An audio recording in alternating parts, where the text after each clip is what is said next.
Hi! So today we will be making a bag which is inspired by the Louis Vuitton multi-pochette bag. And if you're not familiar with how it looks like, I'll insert a photo over here. There, that's what it looks like.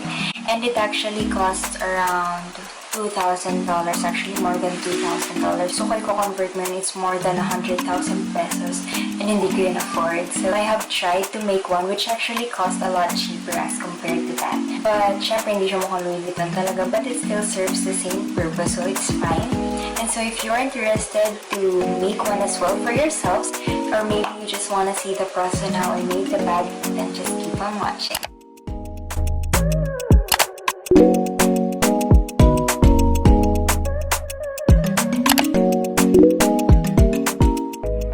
The fabric I used is synthetic leather, and here are the measurements for the pochette,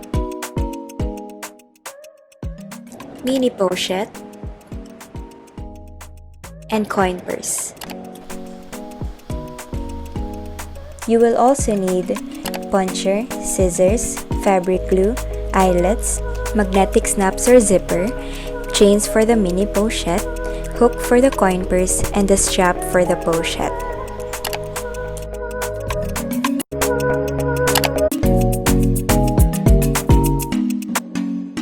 For the pochette, we first need to sew the sides of the bag together with the bottom part to have one single strip.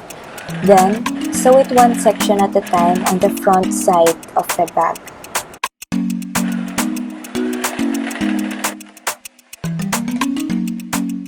It should end up looking like this. And just repeat the process for the back part of the bag, but sew the sides first before sewing the bottom part.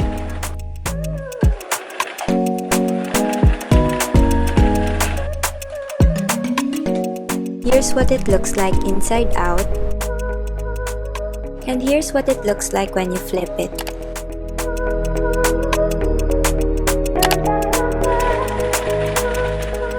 The process in making the mini pochette is similar with the process on how we made the pochette. The only difference is that we are using a smaller size of fabric.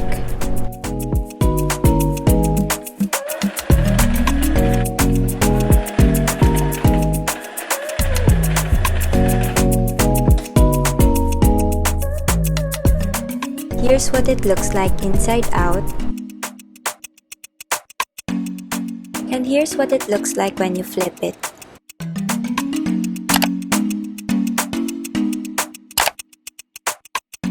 For the coin purse, you need to trace a circle in the middle and sew half of it. And mali yung position ng fabric nung tinahi ko, so I sewed it again. And make sure that you sew the fabric inside out. So, ayan, hindi pantay ang pagkatahi ko ng circle, pero okay lang yan. After that, you can now cut the fabric into a circle, but make sure that you won't cut the parts na may tahi.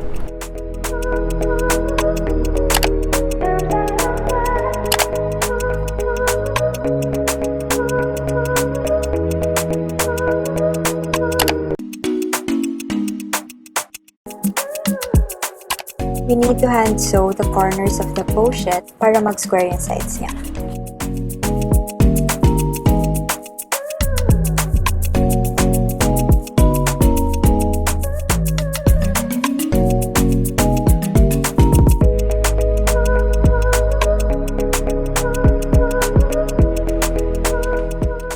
As for this one, since mas manipis yung sides niya, we're just going to sew together this side and this side for every corner.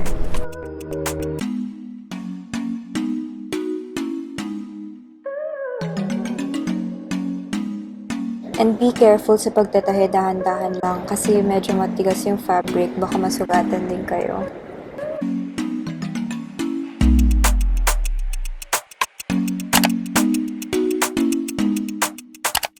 We will now be adding the magnetic snaps, but you could also use a zipper. I just didn't use a zipper kasi nga nahirapan ako magtahi ng zipper, so ayun. Feel free to use any of those.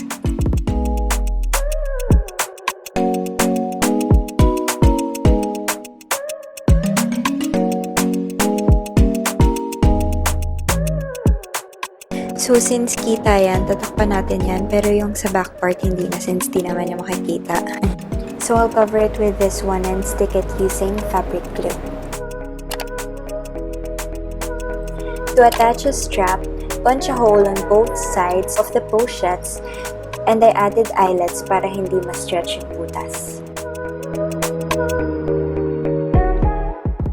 After that, we can now attach a strap on the pochettes, and the strap I used for this one is just from my old sling bag. And the chains I used for the mini pochette doesn't have a hook, so what I did is I opened one piece of the chain to serve as a hook.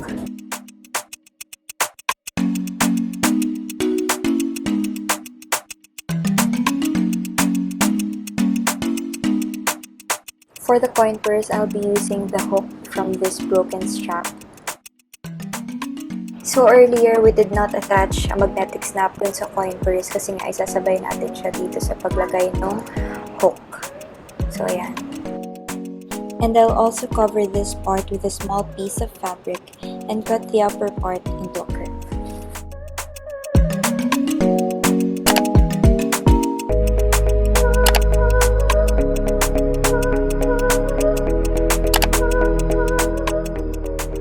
To assemble the bag, ilulusot ko lang yung chain dun sa hook ng strap on both sides. And for the coin purse, ayan, isasabit lang natin siya dun. And that's it!